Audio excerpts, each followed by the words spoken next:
안녕하세요. 관절친구 본사랑TV 구독자 여러분, 정형외과 전문의 강정호 원장입니다.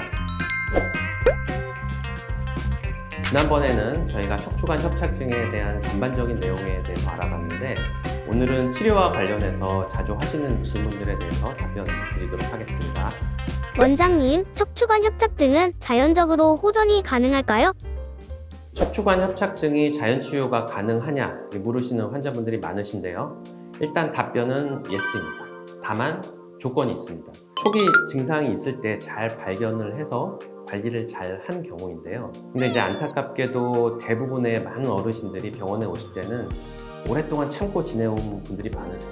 그러다 보니까 중기 이상 진행된 경우가 많기 때문에 그런 경우에는 대부분 치료를 잘 병행을 해야 증상이 좋아지기가 쉽습니다. 척추관 협착증 치료가 필요한 경우가 있을까요? 신경 압박으로 인해서 통증이 심한 경우입니다. 통증을 너무 오래 견디다 보면은 우리 몸에 통증을 느끼는 그런 신경이 굉장히 과민해지기 때문에 나중에는 만성 통증으로 흘러갈 가능성이 있어요. 통증 자체도 조절이 점점 힘들어지고 삶의 질이 굉장히 떨어지기 때문에 적절한 치료를 반드시 받으셔야 하고요. 통증보다 더 중요한 것은 다리의 힘이나 감각이 떨어지는 기능 장애가 발생한 경우입니다. 치료가 늦어지게 되면 약해진 다리 힘이 회복되지 않거나 손실된 근육이 다시 생기기 어렵게 되기 때문에 보행장애와 같은 후유증이 남게 됩니다. 척추 진료가 망설여지는데요. 어떤 경우 수술이 꼭 필요할까요? 척추 진료 자체를 망설이시는 분들의 가장 큰 고민이 의사 선생님께서 수술을 권유하지 않을까 그런 걱정 때문일 텐데요.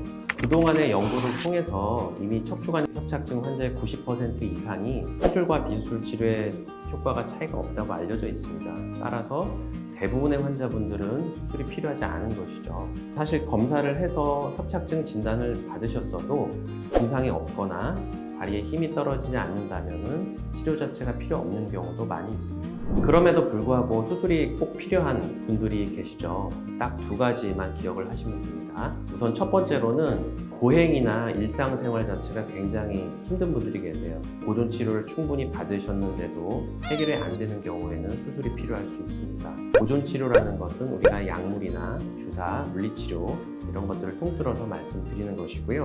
통증과 같은 경우는 대부분 보존 치료로 해결이 되기 때문에 마비와 같은 심각한 증상이 아니면 걱정을 크게 안 하셔도 되겠습니다. 두 번째로 신경이 심하게 압박되거나 또 손상되면 다리의 힘이나 감각이 떨어지게 되는데 이 경우에는 빠른 수술이 필요합니다. 발목이나 발가락을 들어 올리는 힘이 떨어지게 되는데 이 경우에 수술이 늦어질 경우에는 후유증을 남기기 때문에 조속한 수술을 통해서 마비가 더 진행되지 않게끔 하는 것이 중요합니다.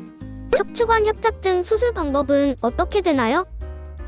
예전에 이제 절개하는 수술로만 치료 가능하다고 생각했던 경우도 내시경 치료의 범주 안으로 많이 들어오고 있습니다. 척추관 협착증 수술의 1차적인 목적은 눌린 신경을 실제로 펴는 건데요. 많이들 오해하고 계신 것들이 우리가 이제 흔히 하는 시술들, 신경성형술이나 풍선 확장술 같은 경우인데 그것은 실제로 신경을 펴는 목적은 아니고 안에 있는 유착을 풀고 약을 뿌리는 겁니다. 실제로 우리가 눌린 신경을 펴는 것은 수술로만 가능하다 이렇게 알고 계시면 되겠고요.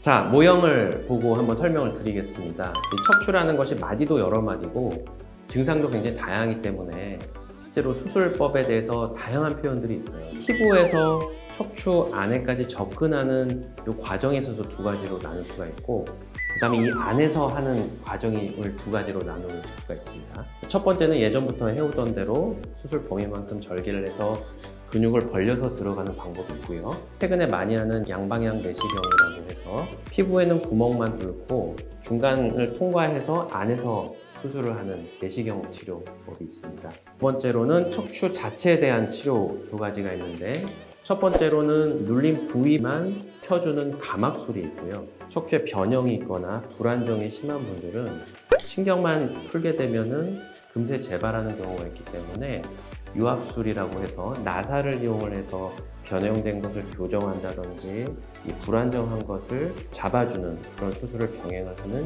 유압술이 또 하나 있습니다. 척추관 협착증 수술 관리는 어떻게 하면 될까요? 수술만큼 중요한 것이 또 회복과 재활인데요. 초반에 약물을 복용을 합니다. 수술 부위 통증을 완화하고 또 염증을 예방하고 후유 증상을 조절하기 위해서 약을 복용하고요. 바른 자세를 유지하고 척추의 부담을 줄이는 습관을 몸에 익혀놓는 것이 중요합니다. 수술 부위가 회복되고 난 이후에는 이 재활 운동이 필요합니다. 전문가의 지도하에서 이 약해진 근육을 튼튼하게 만들고 그 척추를 강화하는 운동을 집중적으로 해야 합니다. 수술 후 정기적인 추적 검사를 통해서 그 좋아진 상태가 잘 유지되는지 또 다른 문제가 생기지 않는지 확인을 하게 되는데요. 짧게는 한 달, 길게는 6개월 정도 경과에 따라서 조정을 할 수가 있습니다.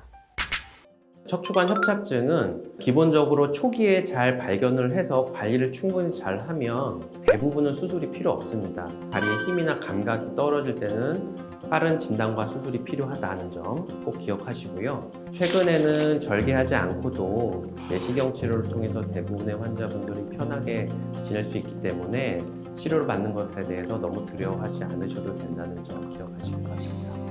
허리 통증으로 고생하고 계신 구독자 여러분, 오늘 정보가 많은 도움이 되셨나요? 다음번엔 더욱 유용한 척추와 관절 정보로 찾아뵙겠습니다. 감사합니다.